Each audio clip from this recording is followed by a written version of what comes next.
sûr que ça se passe dans ta tête, Harry? Pourquoi ça signifierait que ce n'est pas réel? Attrapez vos balais, car nous volons à la rencontre de Colline, fan de Harry Potter et joueuse de Muggle Quidditch ou Quidditch Moldu. Si Colline est aujourd'hui joueuse dans la Fédération française de Quidditch, c'est grâce au film de la saga qu'elle a découvert l'univers de Harry Potter. J'ai dû voir les premiers films avant de lire les bouquins, il me semble.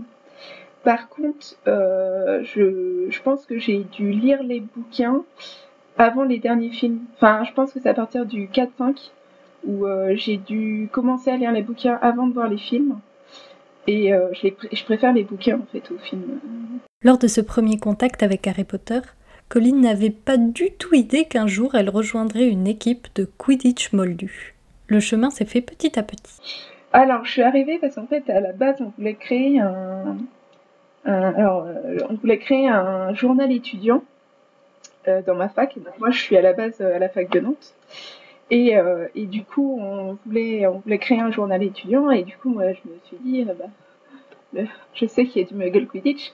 Je vais aller y faire un tour et puis surtout aller faire un article. Et je savais que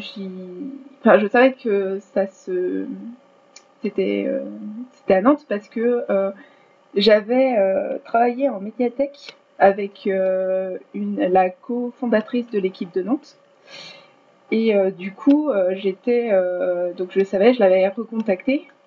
Et du coup, elle m'avait dit ouais, il y a pas de souci, passe, on répondra à tes questions. Tu peux même amener ton appareil photo. Je ferai en sorte que les membres de l'équipe aient un maillot de l'équipe, etc., etc. Et puis au final, en fait, le 27 octobre 2017, je crois. C'était le 27 octobre 2016 ou 2017. Mais c'était l'année de la Coupe de France de Muggle Quidditch à Nantes. Donc voilà, c'est cette année-là, on peut la retrouver. Où j'ai commencé le Quidditch. Et en fait, justement, 2 semaines après mon entrée dans l'équipe de Nantes, il y a eu la Coupe de France. Et sauf que moi, j'avais 2 semaines d'ancienneté. Donc, j'allais pas trop faire une compète nationale tout de suite. Et voilà, donc j'ai pas fait ma première compète tout de suite, mais c'est vrai que c'est comme ça que je suis entrée. Et je connais la date, et voilà. Donc ça fera bientôt 4 ans. Ouais, c'est ça, 4 ans. Si je me suis pas trompée dans les dates. S'il y a évidemment un lien entre Harry Potter et le Muggle Quidditch, Colline fait pourtant la distinction entre les deux.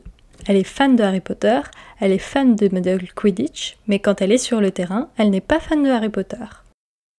Je suis fan de l'univers Harry Potter, même si il y a des fois je prends un peu du recul et je me dis ouais, c'est quand même un peu bizarre. Par exemple, les animaux fantastiques, je trouve ça assez quand même curieux que nous, Moldus, on voit pas tous les animaux. Enfin, c'est quand même assez bizarre. Après, on m'a sorti la grande excuse de non mais les Moldus, ils voient que ce qu'ils veulent voir. Mais oui, voilà, c'est-à-dire qu'il y a certaines fois où je fais ouais, ok, mais bon, quand même.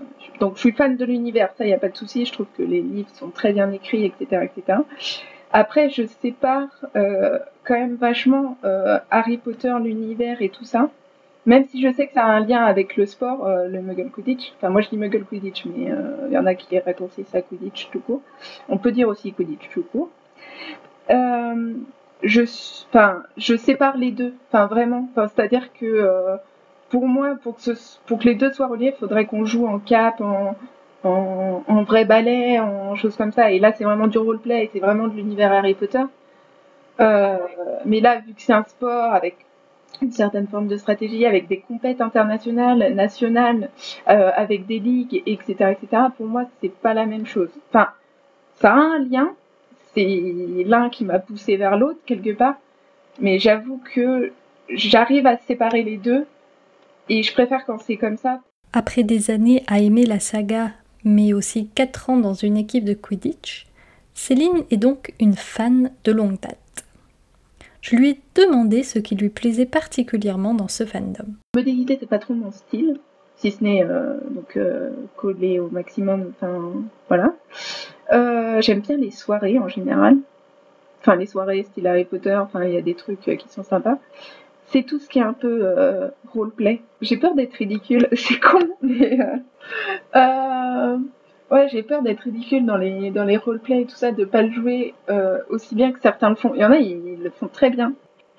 Je me suis découvert quand on a fait une soirée avec une amie où on était plusieurs fans Harry Potter. Je me suis découvert au Trivial Pursuit Harry Potter à vachement bien répondre aux questions. Les jeux de société, les trucs comme ça, etc.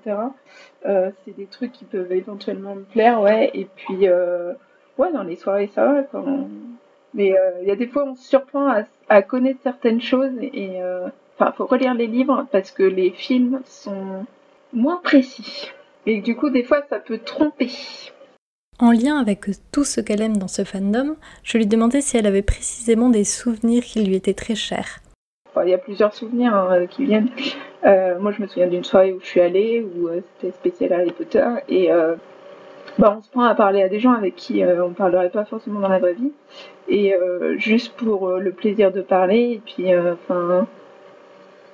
voilà quoi, ça fait plaisir, et puis,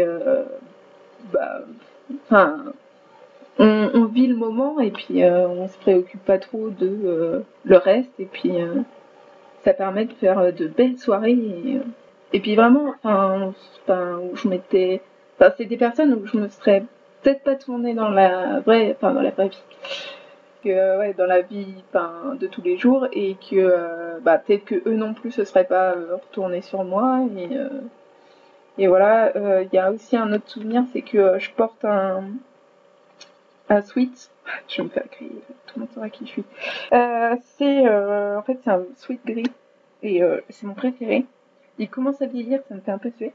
C'est marqué la Gazette du Sorcier ne recrutait plus. Du coup, je suis journaliste chez les Moldus. On me dit à chaque fois que je le porte, il y a une personne qui me dit si elle recrute encore. Ah, là, et du coup, je le portais et il y a une fan qui, on était dans le tramway et elle a vu mon sweat et du coup, on a commencé à parler là-dessus. Et du coup, en fait, moi, j'allais faire une course à la base, mais du coup, elle attendait un covoit et du coup, on était dans le tram, donc du coup, on allait à son rendez-vous du covoit. Et du coup, moi j'ai attendu avec elle que son covoit arrive, tout en discutant, etc., etc. Et c'était vraiment chouette. Du coup, on s'est échangé nos mails et tout ça pour garder contact. Donc c'est cool. Donc ça vaut le coup de montrer qu'on est fan. C'est un de mes pulls préférés et du coup, c'est vrai que je le mets régulièrement et puis il est chaud, donc c'est pratique. Et voilà. Et il est douillet et j'aime bien. Et je pense que si je retrouve où il est, où je l'ai acheté, je vais m'en recommander un quand celui-là ne m'ira pas. Revenons maintenant sur le terrain. Si Colin est aujourd'hui très active dans son équipe de Quidditch, qu'en sera-t-il dans quelques années ? D'ailleurs, existe-t-il des équipes de Quidditch seniors ? Alors malheureusement, je ne pourrais pas te donner un chiffre de la moyenne d'âge du Quidditch. Mais ouais, je n'ai pas la moyenne d'âge, mais en général, il y en a qui partent régulièrement. En général, on essaye de renouveler, les équipes se renouvellent. Et ouais, la moyenne d'âge, ça doit être 20-25 ans, mais je suis pas sûre, donc 20-30 ans. Il y en a qui font leur vie après, donc soit qui déménagent dans une ville où il n'y a pas d'équipe, où ils n'ont pas les moyens de monter l'équipe. Mais du coup, c'était quoi la question à la base ? Ah oui, mon lien avec Harry Potter quand j'aurai 90 ans. Alors à 90 ans, si j'arrive encore à courir, remarque, on pourra remplacer les balais par des déambulateurs, hein, ça marche. Je ferai ça, je ferai les animations spéciales Harry Potter à 50 ans.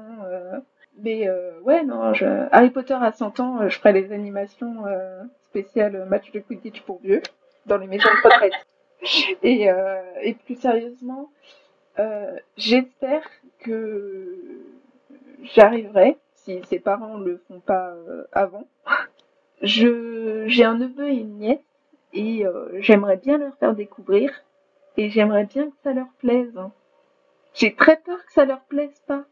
Un autre point important dans son futur de fan, c'est que Colin aimerait bien pouvoir continuer à s'immerger comme aujourd'hui lors de ses lectures et relectures de Harry Potter. Je suis pas sûre à 90 ans de pouvoir m'identifier aux personnages, à tous les personnages.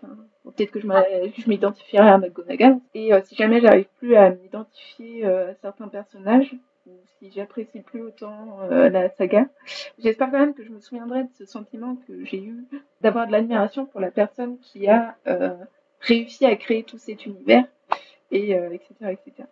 Il y a un truc que je sais, c'est que j'ai du mal à m'attacher à une autre saga depuis Harry Potter. Je crois que l'autre saga à laquelle je me suis enfin les deux autres sagas auxquelles je me suis attachée, c'était L'Assassin du Roi par Robin Hobb et l'autre série c'était Narnia. Donc ça reste un peu dans le fantastique. Alors que se terminait mon interview, Colline m'a remercié de ne pas lui avoir posé une question précise et qui est pour elle très compliquée. Dans quelle maison es-tu à Poudlard ? Je te remercie de ne pas m'avoir posé la question de je suis dans quelle maison. Enfin, je suis chapeau flou. Mais en fait, à chaque fois que je fais le test, les gens ne me croient pas, mais à chaque fois que je fais le test, c'est véridique. En général, tu as une dernière question qui te demande si le choix-pot te laisse choisir, tu choisis quoi. À chaque fois, je coche différemment. Et à chaque fois, ça me donne le résultat de la dernière question. Si tu prends les qualités de chacune des maisons, j'ai au moins une qualité de chaque maison. Si Colline n'est pas sûre de sa maison à Poudlard, elle est pourtant sûre d'une chose, qu'il faut que nous allions tous essayer le Quidditch Moldu dans le club le plus proche de chez nous. Faut pas hésiter, donc ouais, on a des compètes, mais sinon, ouais, on va reprendre dès septembre, on l'espère. Du coup, on va se retrouver avec des compètes, etc., etc. Donc, on va voir où est-ce qu'on les organise, etc., etc. Mais faut vraiment pas hésiter à nous demander, à chercher même s'il n'y a pas des équipes pour venir tester dans le pire des cas. Bon, en ce moment, c'est un peu compliqué, mais garder cette idée au creux de la tête, et puis en septembre, à la rentrée, pour les bonnes résolutions, on va tester le Quidditch pour faire du sport. C'est très collectif avec des rôles différents, etc., etc. Donc c'est sympa à jouer. En brillant collectivement, on fait de la magie tous les jours. Et c'est sur ces belles paroles que se termine cet épisode de 20 ans de fandom, une mini-émission réalisée et montée par moi, Salem, pour célébrer les 20 ans du site internet La Gazette du Sorcier. Merci à Colline d'avoir participé à cet épisode, et je vous invite à vous renseigner sur l'équipe de Quidditch la plus proche de chez vous, et également à consulter le site internet et les réseaux de la Fédération française de Quidditch, dans laquelle Colline est membre. À bientôt!